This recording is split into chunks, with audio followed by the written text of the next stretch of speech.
بسم الله الرحمن الرحيم. السلام عليكم ورحمة الله وبركاته. والله وعملوها الرجالة وعملوا شوط تاني عالمي، شوط أول للنسيان، شوط تاني عالمي بقيادة الأسطورة محمد صلاح. محمد صلاح بيثبت إن الدهن في العتاقي. محمد صلاح بيثبت إن هو فعلا تالت احسن لاعب في العالم بعد ميسي وكريستيانو، ويجي محمد صلاح اللي شال الكفة زي ما ميسي شايل كفة منتخب الارجنتين بالظبط. نبدأ بالشوط الاولاني. الشوط الاولاني التشكيل نفس مباراة بلجيكا. شوط نيوزيلندا اتفوقت علينا فيه بدنيا، كانوا هم الافضل، كانوا هم الاحسن. مصطفى شوبير من اول دقيقة لنهاية الشوط الاولاني هو نجم اللقاء بلا منازع، ده من وجهة نظري، لان مصطفى شوبير النهاردة انقذ 3-4 فرص والنتيجة 0-0 والنتيجة 1-0 والنتيجة 1-1 والنتيجة 2-1. مصطفى بيتألق، انا من وجهة نظري ياخد هو رجل المباراة صراحة، يعني لان لولا مصطفى شوبير كان الشوط الاولاني طلعنا 2-3 وكانت الدنيا هتبقى صعبة والامور صعبة، لكن ربنا ستر، دخل فينا جون واحد شوط اولاني محدش ظهر فيه نهائي غير مصطفى شوبير. نيجي الشوط الثاني. الشوط الثاني اللعيبة حست على دمها، حست ان هم لازم يعملوا حاجة، لان شوط اولاني زي ما انا قلت للنسيان. الشوط الثاني تحركات، استحواذ، خطورة ايجابية على الجون، جون صد، جون طلع، ديفنسي طلع، لغاية ما ربنا كرمنا بهدف زيكو اللي انا شايف ان هو هيبقى مفاجأة البطولة ان شاء الله، مفاجأة كاس العالم بإذن الله.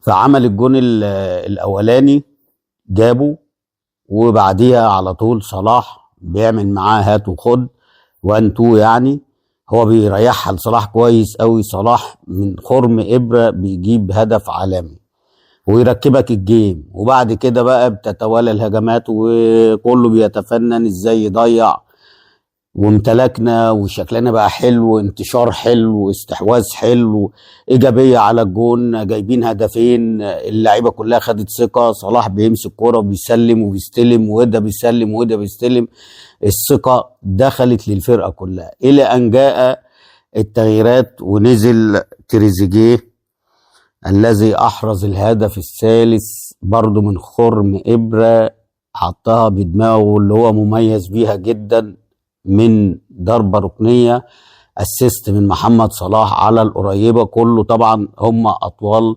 اجسام طويلة وضخمة، وتريزيجيه حط دماغه لان الكرة جاية في يعني تحت المستوى بتاع تريزيجيه، عشان كده وطى، هم صعب ان هم يوطوا، فتريزيجيه وطى وحط الجون الثالث ببراعة. الافراح تشتغل واللعيبه بقى تبدا بقى، وكله خد الثقه وكله بدا ينقل، بدا يحصل بقى التغييرات، الى ان جاءت كل كوم وفرصه زيزو كوم تاني خالص خالص. يعني انت رقصت حط في الجون، انت ليه بتطول فيها؟ ليه بتصعبها على نفسك؟ ما انت رقصت الجون، يعني الباك غلط وانت رقصت الجون ومحدش مغطي، حط في الجون على طول. فانت عقبال ما وقفت ورجعتها من على رجلك الشمال لرجلك اليمين ضيقت المساحه عليك، جت في رجل الجون ورجع. هم قعدوا بقى ايه يهاجموا كده في الاخر، في اخر كام دقيقه، الى ان جاءت الدقيقه اللي هي السادسه، او مدي 7 دقايق، جت الدقيقه السادسه، اصابه حسام عبد المجيد اللي كان نازل بديل مكان امام عاشور. اصابه رخمه واصابه جامده، وتحس ان هو يعني من عينيه والورم اللي هو في عينيه تحس ان هو كان خارج من ماتش ملاكمه. يعني انا ما اعرفش الحكم ما اداش ليه طرد للراجل، لان يعني اكيد وقوع جامد قوي، كان لازم الفار يستدعي الحكم يوري له الكوره، لان طبعا يعني خبطه صعبه جدا جدا جدا. المهم كل ده طبعا وخلاص بقى، هو الراجل الحكم زود دقيقتين 3 لغايه ما انهى المباراه. طبعا مبروك لمصر، مبروك لمحمد صلاح، مبروك لزيكو، مبروك لتريزيجيه، يعني مبروك لمصطفى شوبير، اللعيبه اللي هي بصراحه صنعت الفارق النهارده، بدايه من مصطفى شوبير الى تريزيجيه اللي هو نازل يعني في اخر ربع ساعه او اخر 10 دقائق. فشكرا للعيبه المحترمه دي، وعلى راسها طبعا محمد صلاح. انا بقى هنا عايز اقول حاجه بقى، هل اللجان بقى تطلع تقول ان كان كلامنا صح المره اللي فاتت ان صلاح ما يطلعش من الملعب لانك انت كنت متعادل؟ ماشي، النهارده انت طلعته، حافظ عليه، ما عندناش مشكله. ليه؟ لان احنا الحمد لله ضمننا 3-1، فلما تطلعه عادي، الراجل جايب جون وعامل اسيست، فدي ما فيهاش مشكله. انما الماتش اللي فات احنا كنا متعادلين وفي قفا جون، يعني مستنين حد يجيب لنا جون زي مرموش، زي صلاح، الناس اللي هي المحترفه اللي هي صعب انك تعوض لعيب زي اللعيبه دول. ولما يكون عندي لعيب زي اللعيبه دول لازم وبنقولها تكرارا ومرارا، لازم قبل ما تغيره تاخد رايه، تغير ولا لا، لان اللعيبه دي لعيبه تقيله وبتفرق. صلاح النهارده فرق معاك اسيست وهدف، واخد بالك، جايب هدف وعامل اسيست، فانت اللعيبه دي لازم تحافظ عليها معنويا ونفسيا وبدنيا وتقديريا، كل حاجه، واخد بالك. انا هنا بقى عايز اعرف اللجنه تقول ايه بقى على صلاح بعد المستوى، سواء الماتش اللي فات او الماتش ده. الماتش اللي فات طبعا كله كان فرحان ان خرج وبتاع الناس دي يا جدعان والله العظيم ما بتحب مصر، والله ما بتحب مصر. احنا اللي بنحب مصر، احنا اللي بنحب مصر وبنخاف عليها وعايزين المصلحه. اللجان لا يهمها غير ان مصر تقع.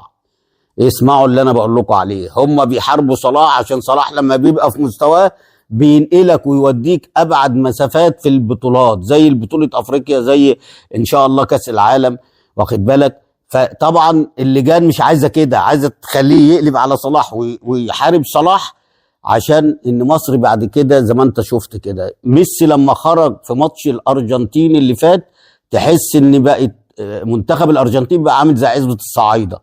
عارفين عزبة الصعايده لما بتلعب كرة؟ منتخب الارجنتين عمل كده. النهارده صلاح لما خرج احنا ما رحناش للجون الا من خلال غلطه للمدافع وبيرجعها قصيره، زيزو خدها حتى ما جابهاش. فيا ريت بقى اللجان تهدى والناس تفهم والناس تستوعب ان العيب مش صلاح، العيب في اللجان اللي هي اصلا مش عايزه مصر تعدي الدور ده. والله ما عايزين مصر تعدي الدور ده، ويتهمونا ان احنا اللي مش مصريين. لا، انتوا اللي مش مصريين، انتوا اعداء الشر، انتوا اعداء الخير للبلد. فانتوا مش عايزين البلد تتقدم خطوه، سواء في الكوره، سواء في الاقتصاد، سواء في السياحه، سواء في الزراعه، سواء في كل حاجه مصر بتعملها حلوه، انتوا اللي بتطلعوا وتشككوا فيها، زي ما بتشككوا كده في صلاح وتشككوا في فوز المنتخب عشان تعملوا دايما وقيعه بين حسام وصلاح، واخد بالك. بس ان شاء الله الجماهير هتفوق ان شاء الله، وهتعرف ان اللجان دي اللي هي اسوأ حاجه جت واتوجدت في كره القدم. على العموم مبروك لمصر، غصب عن اللجان وغصب عن الناس اللي هي ما بتحبش مصر. مبروك لمصر، وان شاء الله بالتوفيق ان شاء الله في ماتش ايران، واشوفكم ان شاء الله بعد ماتش ايران. السلام عليكم.